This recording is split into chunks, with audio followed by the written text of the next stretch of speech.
Bismillahirrahmanirrahim. Assalamualaikum warahmatullahi wabarakatuh. Alhamdulillahirabbil alamin. Hamdan katsiran thayyiban barakan fi kama yuhibbu rabbuna wa yardah. Wa asyhadu an la ilaha illallah wahdahu la syarikalah wa asyhadu anna Muhammadan abduhu wa rasuluh. Allahumma shalli ala nabiyyina Muhammad wa ala alihi wa man tabi'ahum bi ihsanin ila yaumiddin. Allahumma inna nas'aluka ilman nafi'a wa rizqan thayyiba wa amalan mutaqabbala. Puji syukur kita panjatkan kepada Allah.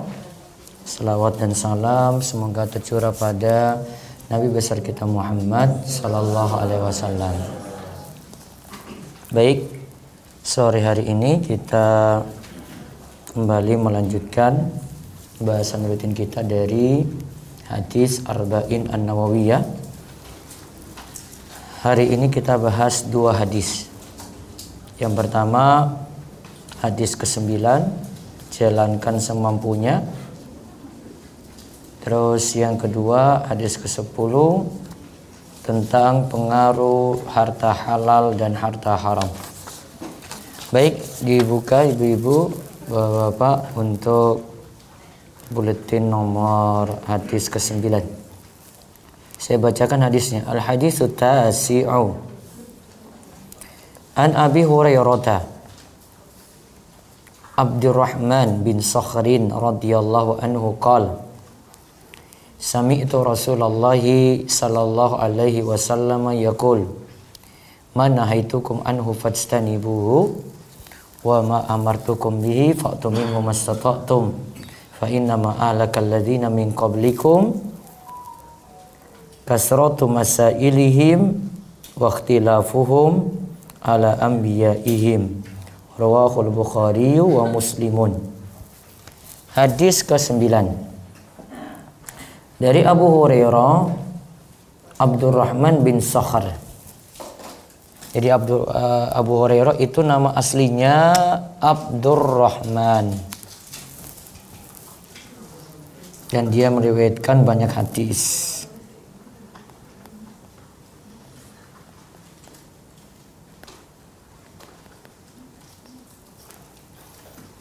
Abu Hurairah nama aslinya siapa? Abdurrahman.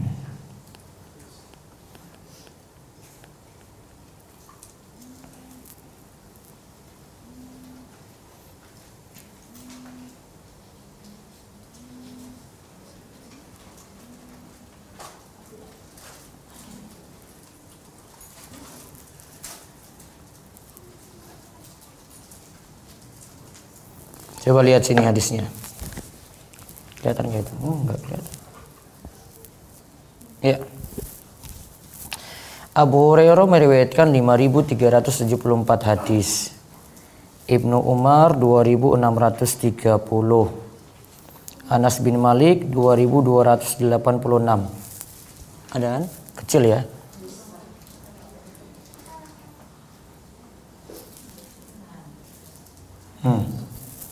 Abu Hurairah itu 5.374 hadis. Ibnu Umar 2.630. Anas bin Malik 2.286. Aisyah nomor 4 2.210. Ibnu Abbas 1.660.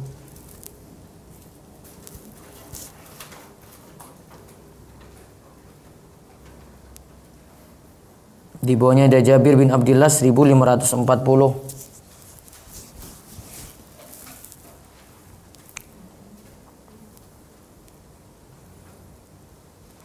Seterusnya ada Abu Sa'id Al-Khudri dan lain-lain. Yang penting tahu nomor awal-awal itu. Sampai nomor 5. Abu Hurairah, terus Ibnu Umar, terus Anas bin Malik. Anas bin Malik banyak karena dia jadi pembantu Nabi. Terus Aisyah. Aisyah karena jadi istri Nabi. Terus jadi istri Nabi yang paling muda. Ibnu Abbas ya, dan Ibnu Umar itu karena dekat dengan Nabi Shallallahu Alaihi Wasallam.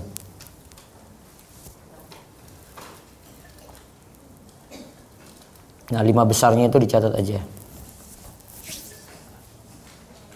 Jadi kalau ditanya siapa yang meriwayatkan hadis paling banyak, yaitu Abu Hurairah.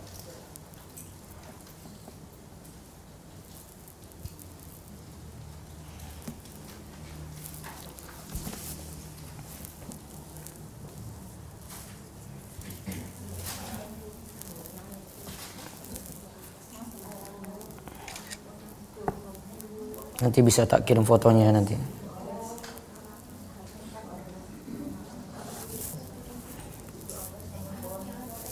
Nah, yang mana Bu? Ibnu Abbas. Ampun. Nanti tak kirim fotonya ke Bu Nur, nanti sebar ke grup kalau punya grup. Wes canggih Bu. Wes.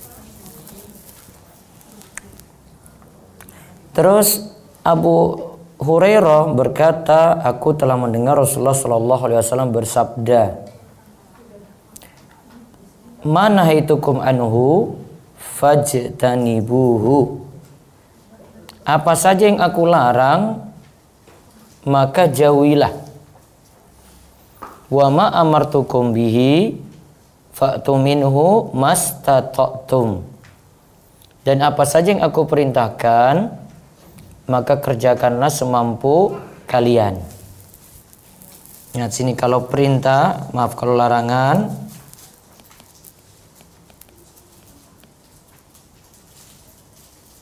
disuruh tinggalkan secara total.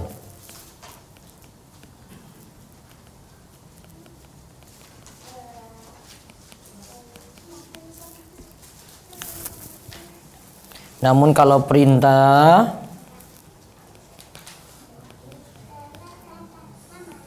lakukanlah semampunya.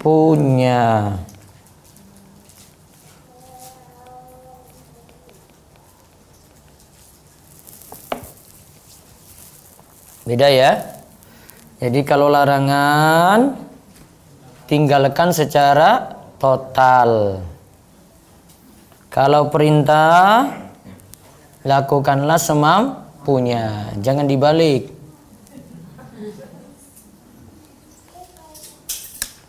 Kalau larangan, ya tinggalkanlah semampunya. Wah, enak banget itu.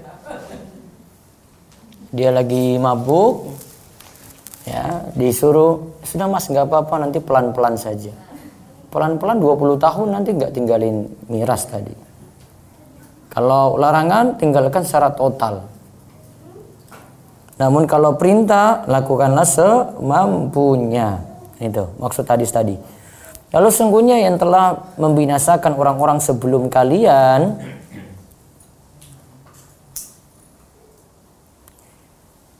adalah banyak bertanya dan menyelisih perintah nabi-nabi mereka. Dan nanti tentang banyak bertanya nanti kita jelaskan. Hadis ini riwayat Bukhari dan Muslim. Sekarang kita lihat penjelasan hadis. Hadis ini secara lengkap dalam Sahih Muslim sebagai berikut. Dari Abu Hurairah radhiyallahu anhu, ia berkata bahwa Rasulullah sallallahu alaihi wasallam berkhutbah di hadapan kami. Lantas beliau mengatakan, "Ayyuhan nasu qad faradallahu alaikumul hajja fahujju." Wahai sekalian manusia, Allah telah mewajibkan haji kepada kalian, maka berhajilah. Lantas ada seorang yang berkata kepada beliau, "Wahai Rasulullah, apakah haji tersebut setiap tahun?" Jadi tiap tahun suruh naik haji. Beliau pun terdiam sampai orang tadi bertanya 3 kali. Rasulullah pun menjawab, "Lau qultu na'am la wajabat wala mastata'tum." Seandainya aku mengatakan iya tiap tahun, maka tentu jadi wajiblah tiap tahun untuk berangkat haji. Dan sungguh seperti itu kalian tentu tidak sanggup. Tiap tahun suruh haji. Apalagi orang Indonesia. Terus disebutkan zaruni ma taraktukum fa inna ma halaka man kana qablakum bikasrati su'alihim wa ikhtilafihim ala anbiya'ihim fa idza amartukum bi syai'in fa'tu minhu mastata'tum wa idza nahaitukum an syai'in fad'uhu. Tinggalkanlah aku pada apa yang aku tinggalkan bagi kalian. Ingatlah sungguh binasanya orang-orang sebelum kalian. Mereka binasa karena banyak bertanya dan karena menyelisih perintah para nabi mereka. Jika aku memerintahkan sesuatu maka kerjakanlah semampu kalian, dan jika aku melarang pada sesuatu maka tinggalkanlah. Maka sebab umat binasa itu ada dua hal kalau kita lihat dari hadis tadi. Sebab umat itu binasa. Satu, banyak bertanya.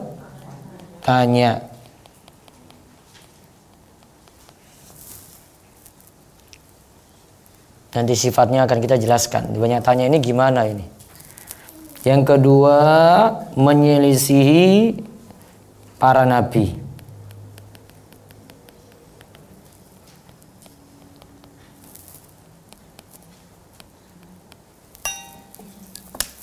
Jadi ajaran para nabi diselisihi.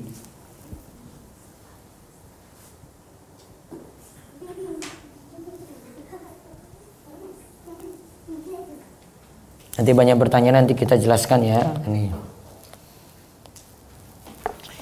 Nah, laki-laki yang bertanya dalam hadis ini adalah Al-Aqra bin Habis. Sebagaimana dijelaskan dalam riwayat lainnya. Lihat secara Sahih Muslim. Terus yang dimaksud dengan orang sebelum kalian dalam hadis sebenarnya bermakna umum, yaitu umat-umat sebelum kita. Namun paling dekat kita katakan bahwa yang dimaksud adalah Yahudi dan Nasrani. Berarti Yahudi dan Nasrani telah menunjukkan kepada kita mereka itu binasa dikarenakan dua hal ini. Ini sebab Yahudi dan Nasrani binasa.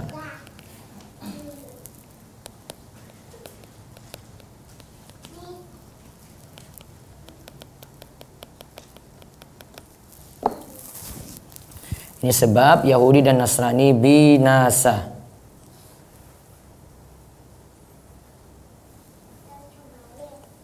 Nah, sekarang lihat faedah hadis. Pertama, kaidah dari ulama usul. Jika ada suatu perintah, tidaklah menunjukkan bahwa perintah tersebut mesti diulang. Hukum asalnya suatu perintah dalam dalil tidak menunjukkan adanya pengulangan. Kecuali ada dalil yang menunjukkan harus dirutinkan atau diulang. Jadi kalau haji tadi, kita kembali ke masalah haji, kan cuma dikatakan, Nabi katakan, sekarang diwajibkan bagi kalian untuk berhaji. Maka asalnya berhaji berarti satu kali. Kecuali kalau disuruh ulang terus, seperti sholat 5 waktu. Kalau sholat 5 waktu kan disuruh ulang. Ya, tiap waktu ada itu. Satu hari 5 kali, berulang tiap hari, besok lagi, besok lagi, besok lagi. Itu ada pengulangan. Namun kalau tidak disuruh ulang berarti cuma satu kali. Terus yang kedua, sebagian ulama berpandangan bahwa Nabi Shallallahu Alaihi Wasallam boleh berijtihad dalam hal hukum dan tidak disyaratkan semua hukum mesti dengan wahyu. Ini diambil dari hadis, seandainya aku mengatakan iya tiap tahun, tentu jadi wajiblah. Inilah yang jadi pendapat mazhab Syafi'iyah, sebagaimana disebutkan oleh Imam Nawawi rahimahullah. Jadi bisa saja Nabi berpendapat tanpa nunggu wahyu turun, dan kita tetap jalani itu. Nah, di sini pengertiannya di poin nomor 2 ini. Terus yang ketiga, secara hukum asal kita tidak diberi beban kewajiban. Artinya tidak ada hukum sampai datang dalil. Pendukung dari hukum asal ini adalah firman Allah Ta'ala, "Wa ma kunna mu'adzibina hatta nab'atsa rasulah." Surat Al-Isra ayat 15. dan kami tidak akan mengazab sebelum kami mengutus seorang rasul. Jadi asalnya kita itu tidak diberikan kewajiban. Sampai datang dalil suruh sholat, baru kita sholat. Sampai datang dalil suruh puasa, baru kita puasa. Sampai datang dalil suruh dari harta kita keluarkan zakat, baru bayar zakat. Namun asalnya tidak dibebankan. Sehingga ibadah itu kalau dikatakan wajib, tunggu dalil dulu. Kalau tidak ada dalil, maka kita tidak katakan wajib. Terus yang keempat, ada kaidah usul fikih dari hadis ini yang dipakai oleh para ulama, tidak ada kewajiban ketika tidak mampu. Syekh Sa'di rahimahullah berkata dalam bait syair kaidah fikih yang beliau susun, walaisa wajibun bilaqtidarin. Tidak ada kewajiban ketika tidak mampu. Jadi kewajiban itu melihat dari kemampuan.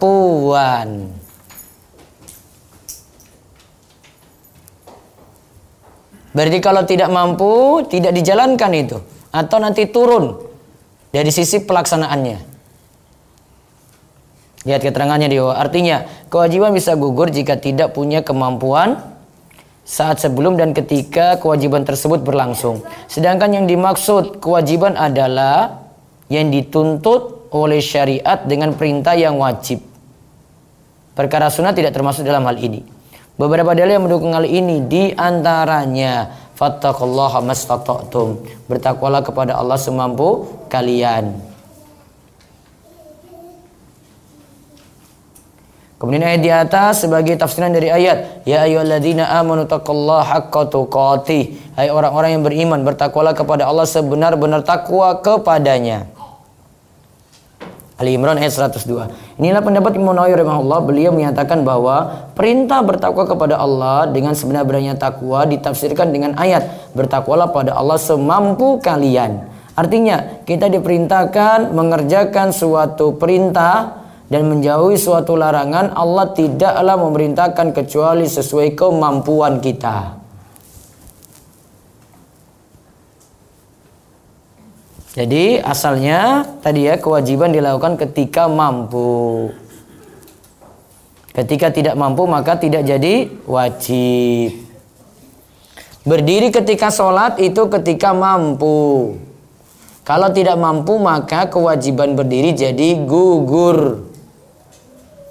Zakat itu dikeluarkan ketika memenuhi syarat alias mampu, ghani.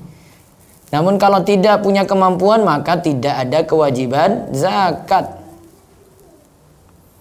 Terus yang kelima, wajib menahan diri dari setiap apa yang dilarang oleh Nabi Shallallahu Alaihi Wasallam. Ini tanpa kita ketahui hukum haram, tanpa kita ketahui hukumnya makruh. Pokoknya baiknya tidak dikerjakan.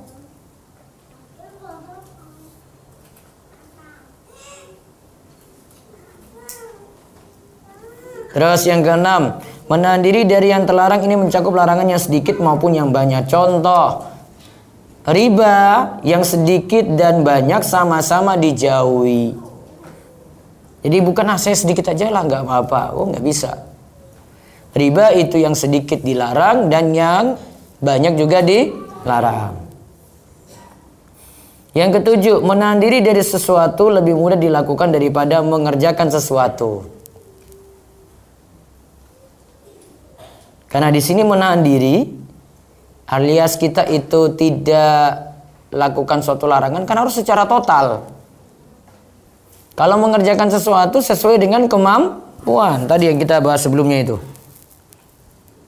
Ya, kalau larangan kan tinggalkan secara total. Ini lihat ya, total. Namun kalau perintah itu lakukan semampunya. Maka dari sisi melaksanakan kewajiban, dari sisi ini lebih mudah daripada meninggalkan larangan. Kalau larangan harus secara total.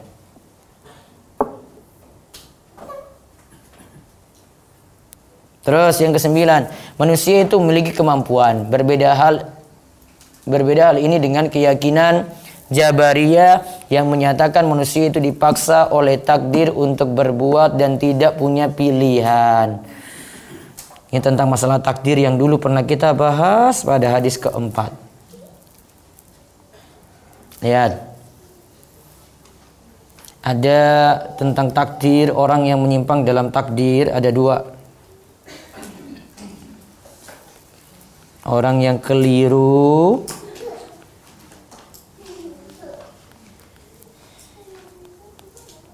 dalam hal takdir. Ada namanya Jabariyah.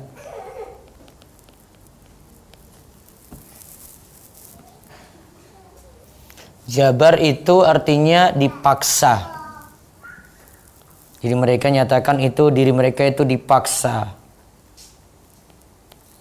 Maksudnya gini, Jabariyah menyatakan dipaksa oleh takdir.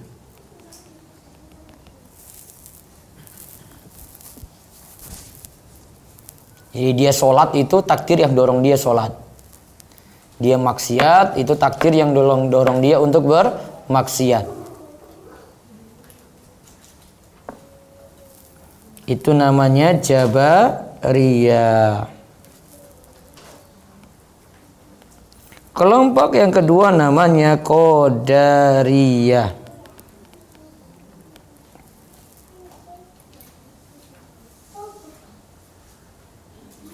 Qadariyah ini menolak takdir.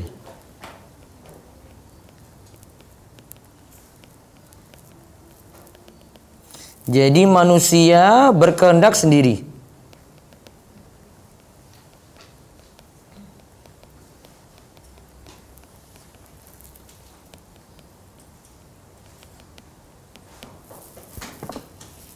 Qadariyah itu menolak takdir.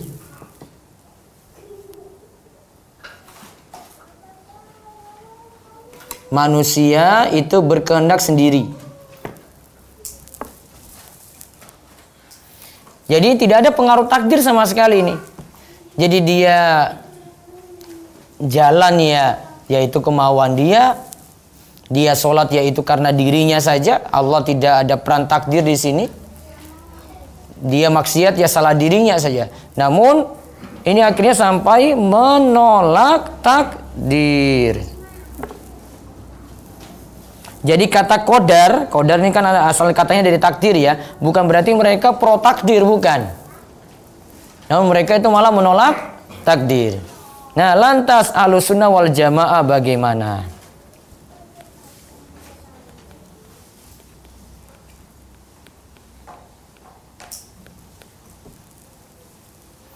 Ahlussunnah itu menyatakan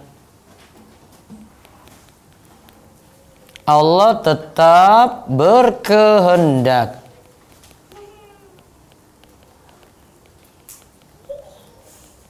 Jadi takdir ada ya.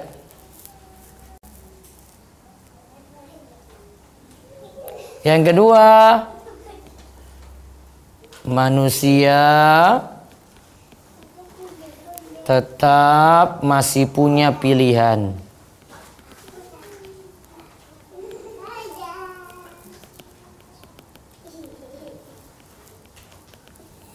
Tidak dipaksa. Tidak dipaksa takdir.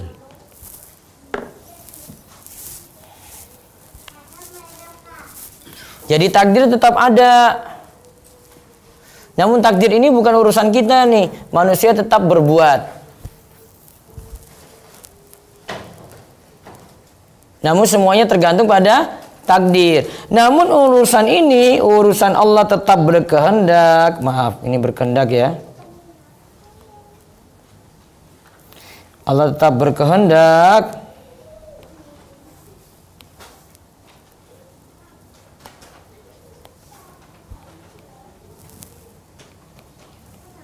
Allah tak berkehendak ini urusan Allah, kita tidak tahu ini. Masalah takdir tetap jadi ilmu gaib. Jadi ditambahkan sini, takdir tetap jadi perkara gaib.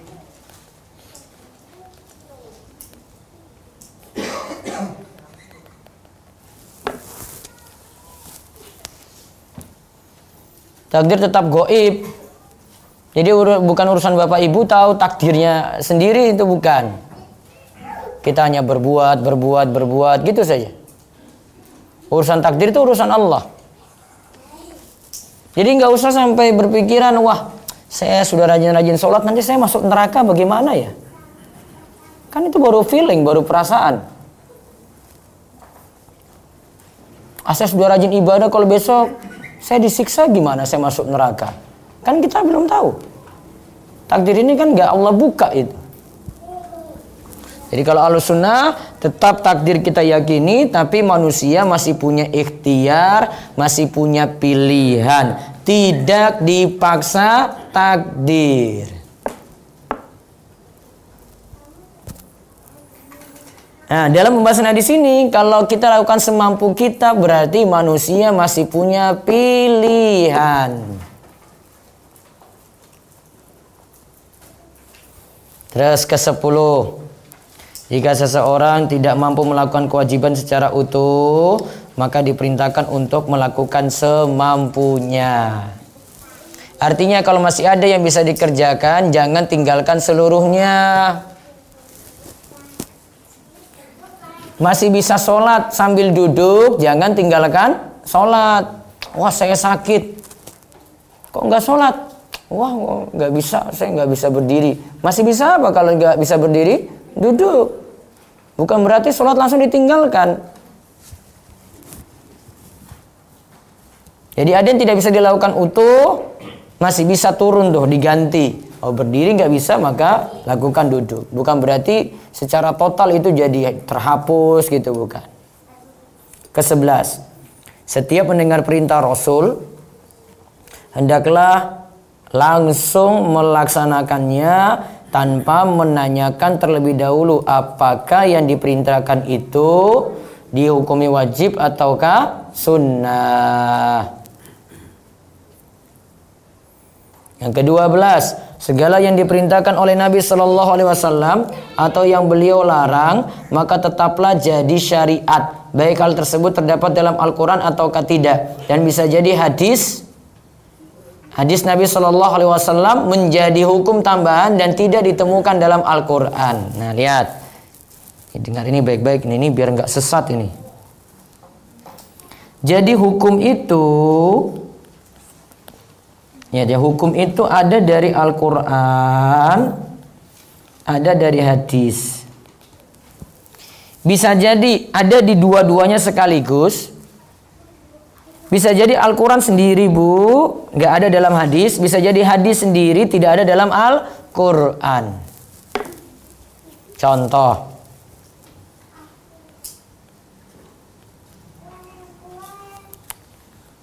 ini apa nih bu?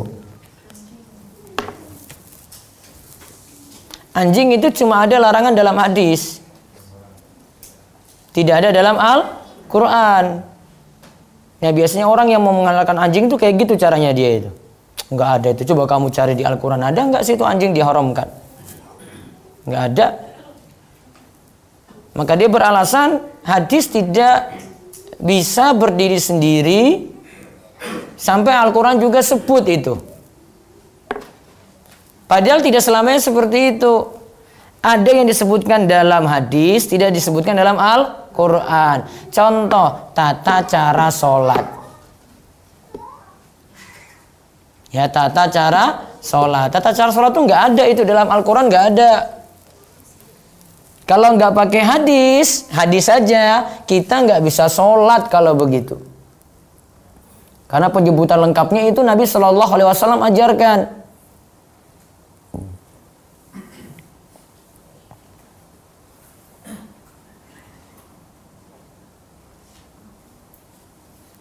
Nah, lihat ya, jadi tidak boleh beralasan ini hadis ada larangan ji, misalnya ini anjing ini ya. Sedangkan itu tidak ada dalam Al-Quran.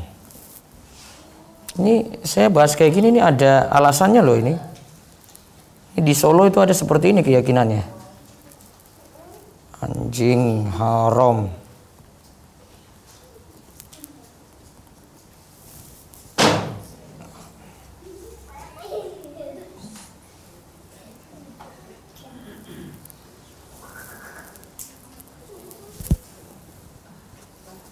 Masih ada yang meragukan haramnya anjing. Ini saya susun tulisan ini karena ada yang pakai dalil ini nih. Al-An'am 145 ini. Sampai saya buat tulisan masih ada yang meragukan haramnya anjing. Sate guguk itu ada di Solo, itu ada. Sini juga. Namun di sana pakai syubhat, Bu. Kalau sini orang pakai hawa nafsu. Sana pakai dalil itu. Ya, sana pakai dalil. Di mana? Bu, saya nggak pernah coba, Bu. Ya, pokoknya ada gitu. Kalau sini kan sembarangan toh. Agak ada perbedaannya, ada warungnya ditulis toh. Tapi jelas ditulis kan? Saya kira nggak ditulis, cuma dibilang daging. Terus, jadi ingat ya, bisa jadi haramnya sesuatu itu dari Al-Quran ada dan hadis juga ada, sekaligus dua dalil. Bisa jadi cuma dalam Al-Quran saja, tidak ada dalam hadis. Bisa jadi dalam hadis saja, tidak ada dalam Al-Quran. Tetap semuanya diikuti. Baik hadis itu berdiri sendiri, seperti tadi masalah anjing ya. Terus ke-13, banyak bertanya adalah sebab kebinasaan. Contohnya adalah banyak bertanya dalam perkara yang tidak mungkin kemampuan berpikir kita sampai ke situ. Seperti permasalahan gaib, tentang nama dan sifat Allah atau tentang keadaan hari kiamat. Ada hal yang tidak dijelaskan, nggak perlu kita bahas. Contoh ini kalau saya lagi bahas tentang Dajjal itu pasti pertanyaan ini muncul. Saya sebutkan ada cerita Tamim Ad-Dari bertemu Dajjal di sebuah pulau, kemudian Dajjal ada di situ. Ditanya, bapak ibunya siapa? Itu pertanyaan nggak perlu dijawab. Kamu tahu bapak ibunya juga ngapain? Ya, dia lahir di mana gitu? Kapan lahirnya? Nggak perlu. Yang penting Dajjal sudah ada gitu. Sampai tanya kayak gitu, saya ini sudah 2 kali nih. Ini saya salah jelaskan atau memang orang kurang kerjaan? Jadi kalau banyak tanya dimaksud tanya tentang perkara gaib, atau tanya tentang nama dan sifat Allah, atau tentang keadaan hari kiamat yang tidak ada dalil, nggak perlu kita bahas. Di antara makna banyak bertanya pula adalah bertanya suatu masalah yang belum terjadi. Dulu para ulama tidak menyukai hal ini dan mereka menganggap hal itu termasuk menyusah-nyusahkan diri. Contoh misalnya, bagaimana cara sholat di bulan? Atau bagaimana cara sholat di planet Mars? Saat seandainya saya sampai sana itu gimana ya saya sholatnya ya? Nah, itu. Atau ada yang menyelam dalam dasar laut, kemudian Ustaz saya dapati waktu zuhur di dasar laut. Saya sholat zuhurnya bagaimana ya? Wudunya seperti apa? Pertanyaan orang ngawur-ngawur aja, gak usah dijawab. Gimana sholat di dasar laut? Mau dijawab, Bu? Hah? Mau dijawab? Suruh aja naik. Itu kamu naik aja sebentar lagi waktu zuhur juga bisa kamu dapat. Ngapain tanya sholat di dasar laut gitu? Ya, jadi ada pertanyaan nggak perlu dijawab karena memang belum terjadi, nggak urgen dijawab itu. Nah itu dimaksudkan banyak nanya. Nah sebagian salah berkata, da'na an hadza hatta yaqa'a wasal amma waqa. Tak usah bertanya pada kami sampai hal itu terjadi.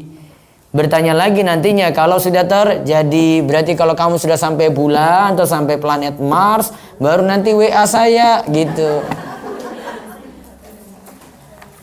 Pakai jaringan apa, kayak kamu cari jaringan lah. Apa siapkan pulsa gitu. Terus siapkan jaringan internet sendiri gitu. Baru nanti kasih tahu. Nah ini maksud ulama ini. Umar bin Khattab pernah keluar di tengah-tengah manusia kemudian berkata, "Uharraju alaikum an tas'aluna an man lam yakun fa inna lana fi ma kana syughlan." Aku melarang kalian dari bertanya pada sesuatu yang belum terjadi karena sebenarnya kita punya kesibukan yang begitu banyak. Masih ada hal yang lebih urgent, masih ada hal yang lebih penting. Ibnu Umar berkata, "La tas'alu amma lam yakun fa inni sami'tu Umara la'ana sa'ila amma lam yakun." Janganlah bertanya tentang apa yang belum terjadi. Sungguh dahulu aku pernah mendengar Umar melaknat yang bertanya tentang sesuatu yang belum terjadi. Zaid bin Sabit pernah ditanya tentang suatu masalah. Ia balik bertanya, apa yang ditanyakan itu sudah pernah terjadi? Dijawab belum. Maka Zaid menjawab, da'uhu hatta yakun. Tinggalkan bertanya seperti itu sampai hal itu terjadi. Ke-14, umat sebelum kita binasa karena banyak bertanya dan karena menyelisih nabi mereka. Tadi sudah kita sebut. Terus, setiap muslim wajib mencocoki nabinya. Ajaran yang wajib diikuti hanyalah ajaran beliau. Itulah dinul Islam sebagaimana disebutkan dalam ayat Inna dina indallahil Islam. Sesungguhnya agama yang diridhoi di sisi Allah hanyalah Islam. Ali Imran ayat 19. Sekarang lihat buletin berikutnya hadis 10.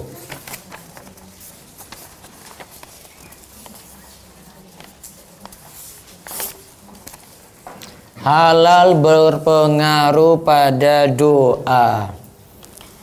Al-Hadithul Ashir an Abi Hurairah radhiyallahu anhu qala qala Rasulullah sallallahu alaihi wasallam innallaha thayyibun la yaqbalu illa thayyiba wa innallaha amara al-mu'minina bima amara bihil mursalin fa qala ya ayyuhar rusulu kulu minat thayyibati wa'malu shalihan wa qala ta'ala ya ayyuhalladzina amanu kulu min thayyibati ma razaqnakum thumma dzakara ar-rajul yutilu safara ash'atha akbara yamuddu yadayhi ila as-sama'i ya rabbi wa mat'amuhu haramun wa malbasu haramun wa ghudhiya bil harami fa anna yustajabu lahu rawahu Muslimun. Hadis ke-10.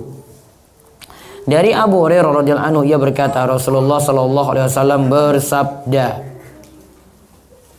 sesungguhnya Allah taala itu baik, thayyib, tidak menerima kecuali yang baik, thayyib. Dan sesungguhnya Allah memerintahkan kepada kaum mukminin seperti apa yang diperintahkan kepada para rasul. Allah Ta'ala berfirman, wahai para rasul, makanlah dari makanan yang baik-baik dan kerjakanlah amal soleh. Dan Allah Ta'ala berfirman, wahai orang-orang yang beriman, makanlah dari rizki yang baik yang kami berikan kepadamu. Kemudian Rasulullah SAW menyebutkan seseorang yang lama bepergian, rambutnya kusut, berdebu dan menengadahkan kedua tangannya ke langit, lantas berkata, wahai Robku, padahal makanannya itu haram, minumannya haram, pakaiannya haram, dan ia dikenyangkan dari yang haram. Bagaimana mungkin doanya bisa terkabul? Penjelasan hadis, maksud thayyib adalah suci dan selamat dari sifat-sifat khabis atau jelek.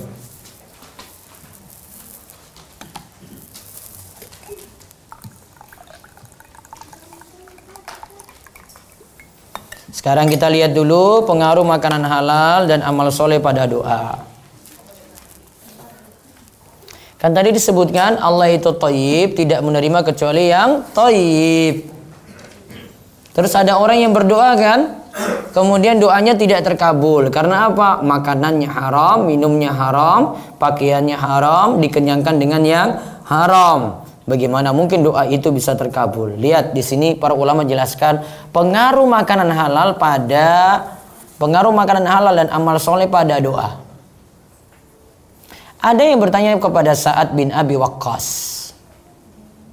apa yang membuat doamu mudah dikabulkan dibanding para sahabat Rasulullah Sallallahu Alaihi Wasallam? Kemudian dijawab, saya tidaklah memasukkan satu suapan ke dalam mulutku, melainkan saya mengetahui dari manakah datangnya dan dari mana akan keluar. Jawab Sa'ad bin Abi Waqqas seperti itu. Ini menunjukkan saat doanya itu benar-benar terijabahi. Dan Sa'ad bin Abu Waqqas itu diantara sahabat yang di antara 10 sahabat yang disebutkan sekaligus masuk surga. Terus dari Wahab bin Munabbih, dia berkata, siapa yang bahagia doanya dikabulkan oleh Allah, maka perbaikilah makanannya. Dari Sa'ad bin Abdillah, ia berkata, barang siapa memakan makanan halal selama 40 hari, maka doanya akan mudah dikabulkan. Berarti 40 hari dia terus teliti itu. Jangan sampai masuk yang haram. Yusuf bin Asbat berkata, telah sampai pada kami bahwa doa seorang hamba tertahan di langit. Tertahan ya. Karena sebab makanan jelek atau haram yang ia konsumsi.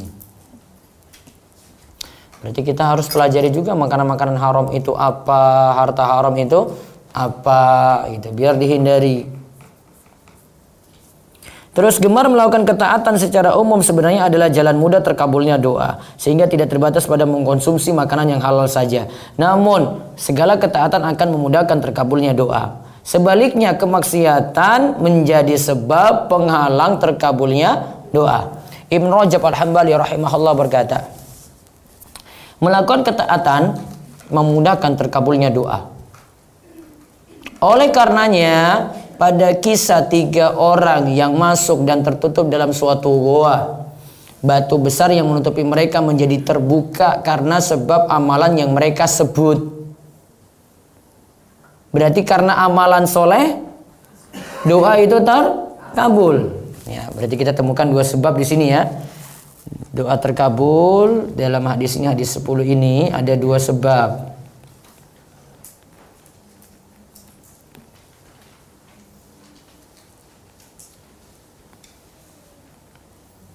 Yang pertama sebabnya apa? Makanan yang halal. Yang kedua, rajin beramal soleh.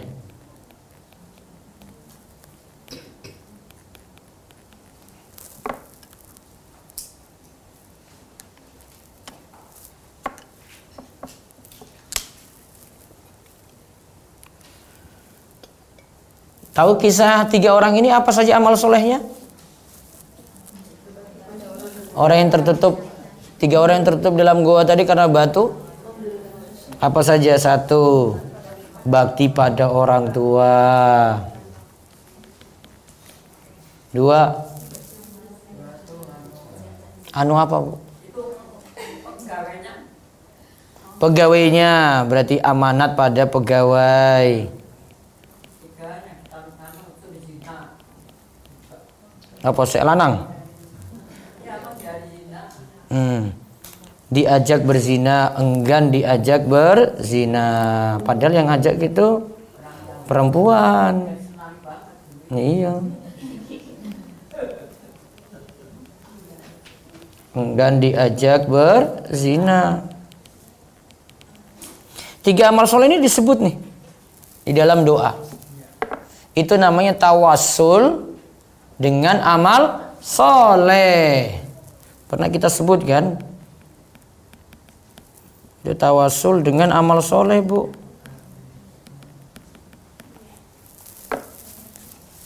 Apakah nanti pahalanya berkurang? Kan kita sebut ini kan amal soleh ini, padahal kita sudah beramal, kita sebut-sebut. Enggak, karena kita sebut itu di hadapan Allah lagi dalam doa. Ini enggak dipamerkan di hadapan manusia, enggak. Ini karena lagi sebut di hadapan Allah saat berdoa. Bakti pada ortu, amanat pada pegawai. Ini waktunya gaji, dia gaji. Gajinya kok nggak sempat dikasih, dia pegang gaji tadi kan.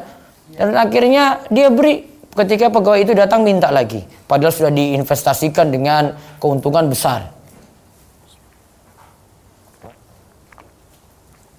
Terus ada laki-laki yang dia itu mau berzina dengan si perempuan. Karena si perempuan ini butuh uang dan itu masih hubungan sedulur, masih keluarga. Namun ketika perempuan itu katakan ini tidak halal, ini tidaklah halal, akhirnya dilepas perempuan tadi, ditinggalkan uang-uangnya juga ditinggalkan karena takut pada Allah. Nah, lihat di mana mereka melakukan amalan tersebut ikhlas. Ingat ya, catatannya itu ikhlas karena Allah Ta'ala. Mereka berdoa pada Allah dengan menyebut amalan soleh tersebut sehingga doa mereka pun terkabul. Terus Wahab bin Munabbih berkata, amalan soleh akan memudahkan tersampainya terkabulnya doa. Lalu beliau membaca firman Allah Ta'ala, kepadanya lah naik perkataan-perkataan yang baik dan amal soleh yang dinaikkan. Terus dari Umar ia berkata, dengan sikap wara, hati-hati terhadap larangan Allah, Allah akan mudah mengabulkan doa dan memperkenankan tasbih, zikir subhanallah. Sebagian salaf berkata, janganlah engkau memperlambat terkabulnya doa dengan engkau menempuh jalan maksiat. Berarti dengan ketaatan itu membuat doa kita mudah terkabul, maksiat itu menghalangi terkabulnya doa. Terus 4 sebab terkabulnya doa dari kesimpulan hadis tadi ya. 1. Keadaan dalam perjalanan jauh, safar. Berapa kilo? Ibu-ibu? Gamping. Begipun di. Ini pokoknya tujuannya 85 kilo. Ya kan? Yang penting sudah keluar dari batas kampung. Keluar dari batas kampung. Ini sudah mulai apa? Qashar sholat. Kalau dulu saya pernah sebut itu dari batas kota, paling bagus amannya sebut dari batas kampung saja. Ini lebih spesifik lagi. Karena nanti batas kampung di Panggang itu beda dengan batas kampung di Jogja. Batas kampung itu rumah terakhir. Rumah terakhir.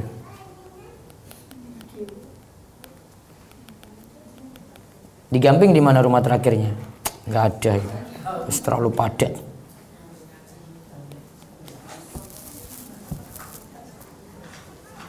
Nah, ini baru sudah bisa qashar sholat. Ya tadi ya. Keadaannya safar. Terserah kendaraannya nji. Mau kendaraannya pesawat, bis, sepur, apa lagi? Mobil pribadi. Terserah. Yang penting dia safar, nah berdoa itu. Itu sebab terkabulnya doa. Yang kedua, meminta dalam keadaan sangat butuh atau genting. Maka kalau mau berdoa, mintanya serius. Yang ketiga, menengadahkan tangan ke langit. Tangannya diangkat. Ya, tangannya diangkat. Bisa bagian dalam ini dihadapkan ke langit atau bagian dalam dihadapkan ke muka. Kata Ibnu Rajab ada 2 tuntunan seperti itu.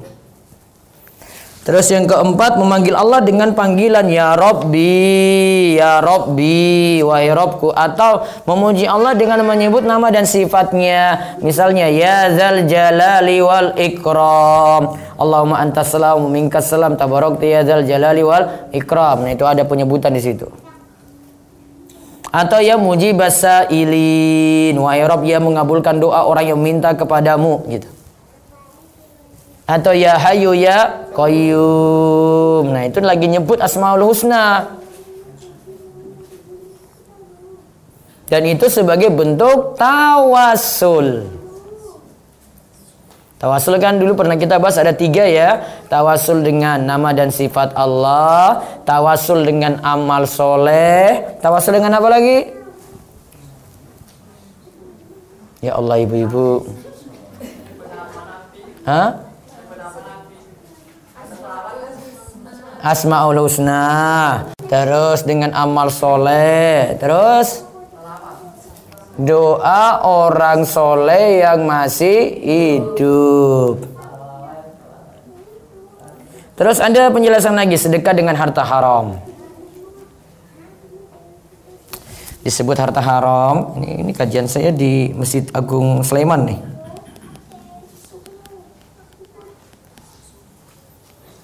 Harta haram itu karena 3 sebab. Zolim,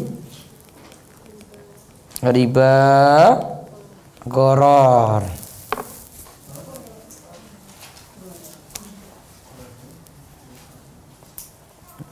Buku tebal itu saya mau ringkas itu buku itu.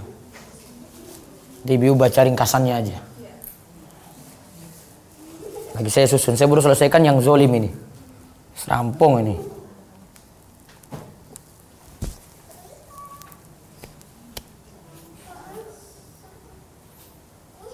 Nah sekarang lihat, kalau ada yang punya harta haram, dia mau sedekah dengan harta haram ini, bagaimana hukumnya? Nah sini, Sa'ad bin Nasir As-Sasri, semoga Allah memberkahi umur beliau, menerangkan bahwa harta haram bisa dibagi menjadi 3, yaitu 1, harta haram yang secara zatnya, harta yang haram secara zatnya. Jadi ini barang haram. Contoh, khamar, daging babi. Babi itu semuanya sampai jeroannya juga. Terus benda najis. Apa najis? Tinja. Kotoran hewan yang haram dimakan hewannya. Kalau kotoran hewan namun yang dari hewan yang halal dimakan tidak najis. Kotoran ayam tidak najis, kotoran sapi tidak najis, kotoran kambing nggak najis. Iya berarti kalau nggak najis boleh jadi pupuk. Yang nggak boleh jadi pupuk dari kotoran babi, kotoran anjing nggak boleh, kotoran kucing. Nah. Kucing tuh mana-mana tuh mbah. Harta seperti ini lihat. Barang yang pertama ini, harta seperti ini tidak diterima sedekahnya dan wajib mengembalikan harta tersebut kepada pemiliknya atau dimusnahkan. Terus yang kedua, harta yang haram karena berkaitan dengan hak orang lain. Contoh, hak orang lainnya berarti masih milik orang lain. HP curian, mobil curian. Sedekah harta semacam ini juga tidak diterima. Dan harta tersebut wajib dikembalikan kepada pemilik sebenarnya. Yang punya HP ini siapa? Yang punya mobil ini siapa? Wajib dikembalikan. Yang ketiga, harta yang haram karena pekerjaan. Contoh harta riba, harta hasil dari hasil dagangan barang haram. Sedekah dari harta jenis ketiga ini juga tidak diterima dan wajib membersihkan harta haram semacam ini. Namun apakah penyucian harta seperti ini disebut sedekah? Para ulama berselisih pendapat dalam masalah ini. Intinya jika dinamakan sedekah tetap tidak diterima karena Nabi SAW bersabda la tuqbalu sholatun bi ghairi tuhurin wa la shadaqatun min gululin. Tidaklah diterima sholat tanpa bersuci, tidak pula sedekah dari gul atau harta haram tadi. Gul yang dimaksud sini adalah harta yang berkaitan dengan hak orang lain seperti harta curian.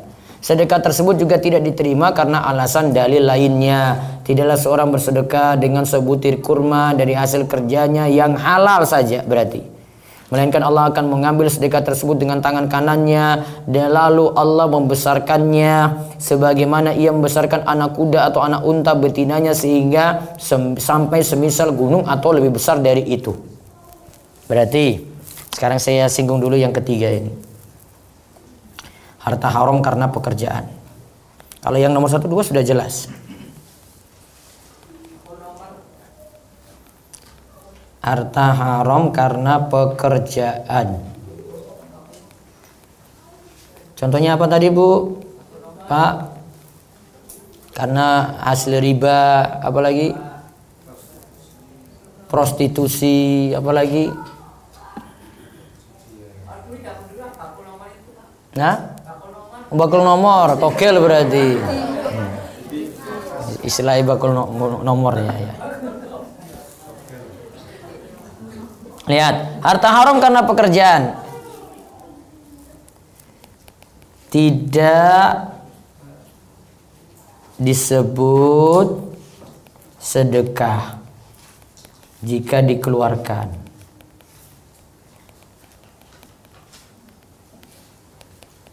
Lihat, tidak disebut. Berarti hanya mencuci harta. Namun tidak disebut apa tadi? Sedekah. Coba apa tujuannya? Mencuci harta. Nanti nggak dapat ganjaran di situ. Cuma hartanya dicuci. Yang kedua,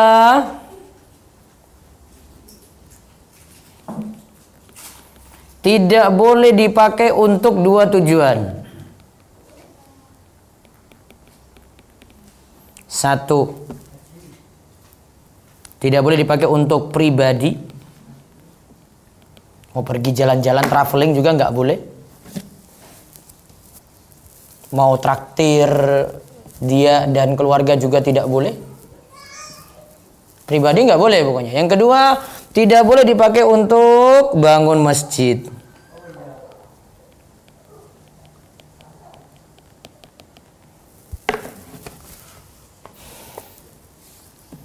Selain dua ini boleh.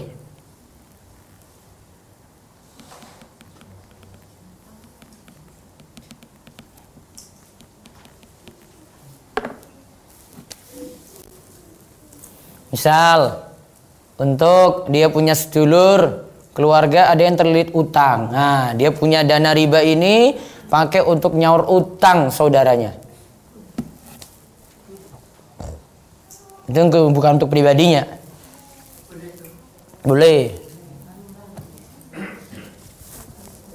Gak boleh pakai pribadi, yang jelas gak boleh pakai pribadi.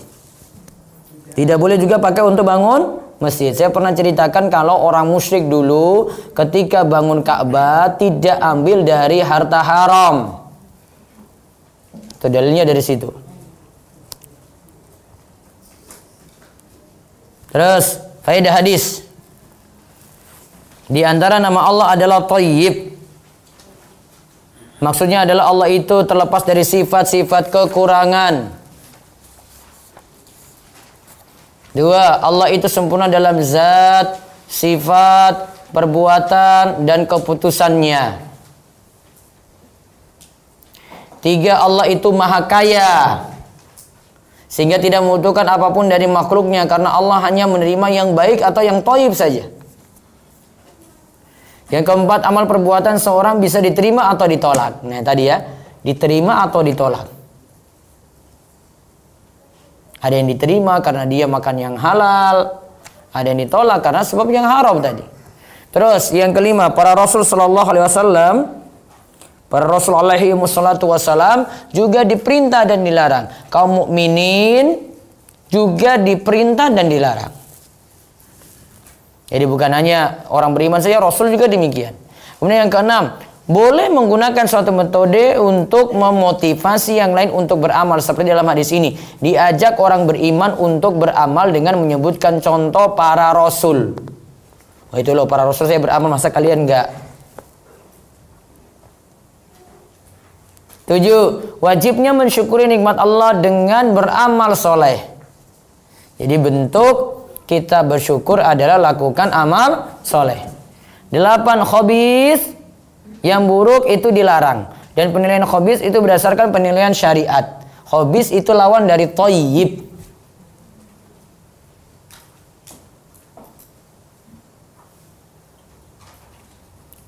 Terus khabis disebut khabis kalau penilaian syariat. Maka najis disebut najis kalau dalil katakan najis. Maka sekadar kotor saja belum dihukumi najis. Ya, cuma kotor saja Bu, belum dihukumi najis sampai ada dalil menyatakan najis. Yang kesembilan, dari hadis ini kita didorong untuk berinfak dengan yang halal dan dilarang berinfak dengan yang haram. Tadi sudah ada penjelasan ya. Yang ke-10, hendaknya makanan, minuman, dan pakaian berasal dari yang halal. Tidak boleh dari yang syubhat.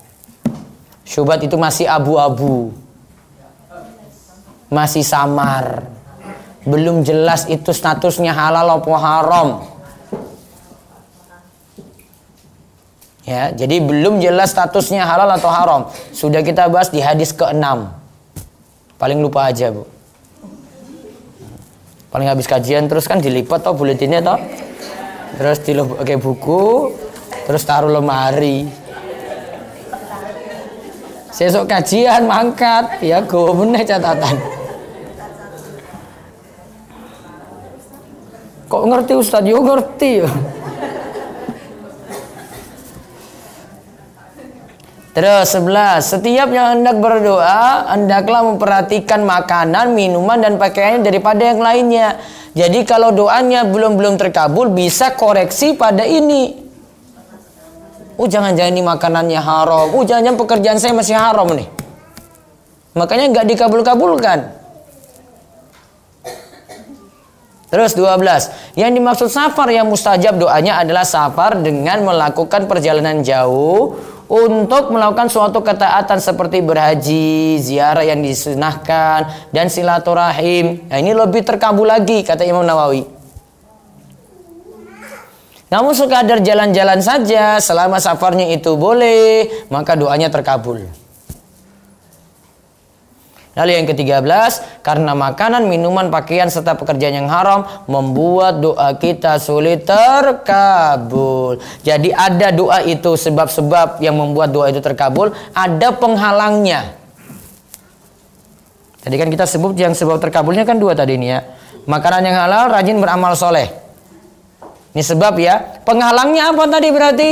Makanan yang haram, minuman yang haram, ya, pakaian yang haram, terus dari dikenyangkan dari yang haram berarti pekerjaan yang haram. Nah, ini sebab terhalangnya doa itu terkabul. Ya Allah, cukupkanlah kami dengan yang halal dan jauhkanlah kami dari yang haram serta kabulkanlah doa-doa kami. Baik, itu yang kita bahas.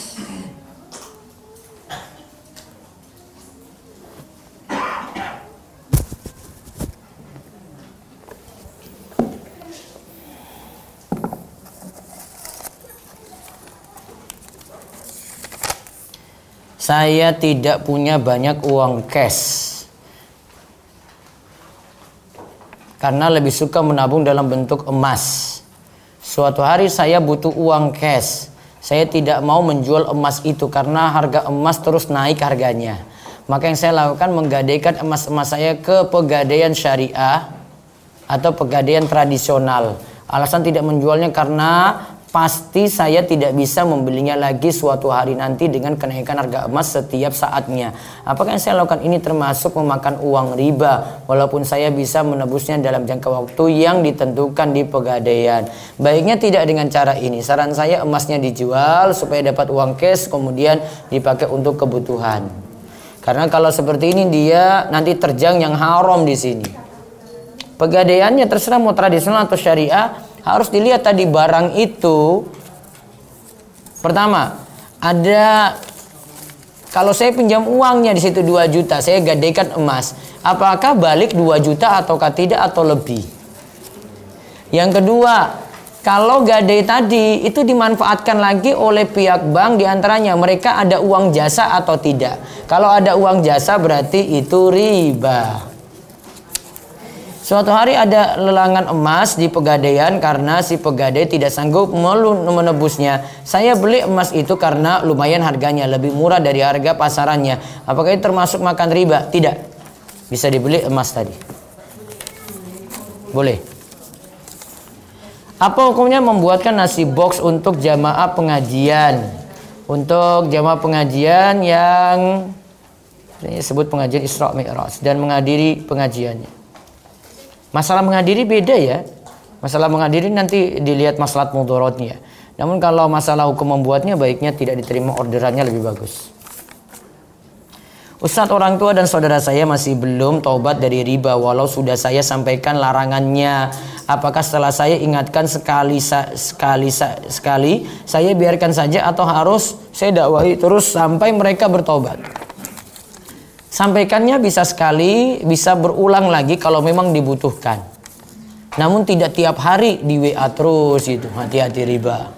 Nah, riba itu dilaknat, besok lagi gitu. Takut sekali itu. Ada perlunya saja. Kapan mau kasih nasihat, ya dikasih nasihat. Karena ada orang yang bosan dengan nasihat terus menerus.